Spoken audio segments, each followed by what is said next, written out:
Sakalayan Gunarnavasha Vande Guru Sri Charanaravindan.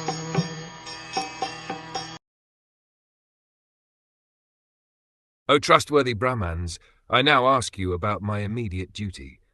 Please, after proper deliberation, tell me of the unalloyed duty of everyone in all circumstances, and specifically of those who are just about to die.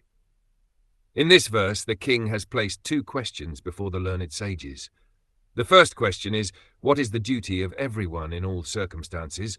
And the second question is, what is the specific duty of one who is to die very shortly?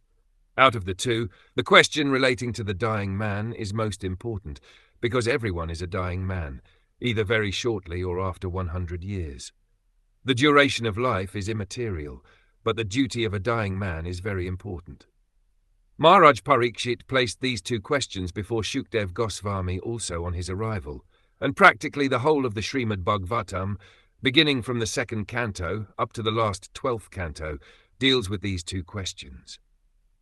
The conclusion arrived at thereof is that devotional service of the Lord Sri Krishna, as it is confirmed by the Lord himself in the last phases of the Bhagavad Gita, is the last word in relation to everyone's permanent duty in life.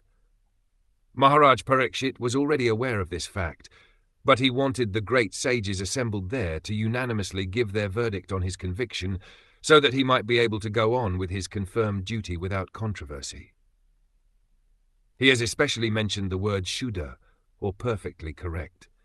For transcendental realization or self-realization, many processes are recommended by various classes of philosophers.